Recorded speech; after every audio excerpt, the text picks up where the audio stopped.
Microman, great to see Astrovault deploying with other strong projects. Will this lessen the impact of Arch or even allow Astrovault to move away in the future? Yeah, so I mean, it'll be basically like think of it like an octopus, where Astrovault's the head, but we've got a whole bunch of different legs. But we could survive with any of the legs cut off at that point.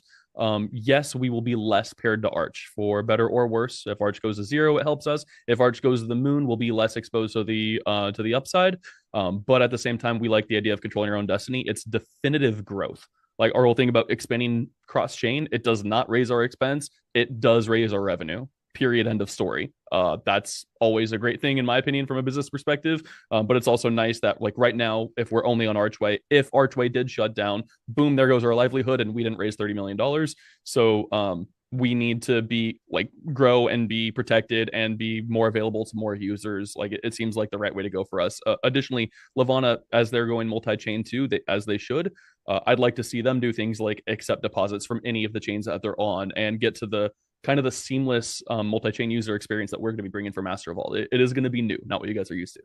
Well, I got a hunch Jonathan's all ears on stuff like that, dude. He's a sharp guy, man. It's All right, brilliant. I talked to him live. I talked to him up there. His resume's very, very impressive. But no, I honestly, man, put you two in a room together, dude, and God help Cosmos. I ain't kidding, man, because you guys can do a lot of stuff. You know, there's one that never ever comes up, but I'm going to ask it, and then we'll get back to the ones with Bell. So we have a little app coming out called Aegis. I'm sure you might have heard of it. We got this thing coming out, and we're kind of stuck on a pay rail. Now, you guys are taking care of this for us, right? Is this when's my pay rail going to be ready, brother? I wish I had a firm date for you, but yeah, I had a hour and a half long conversation about it yesterday with the people involved. It's happening. We're forcing it down the throats of a whole bunch of people who don't want it to happen because it's so new and they don't understand it. But it's happening. But see, even the idea, because we discussed this, I'd like to discuss it a little bit more, man, because I have a lot of my life tied up in this tiny little app.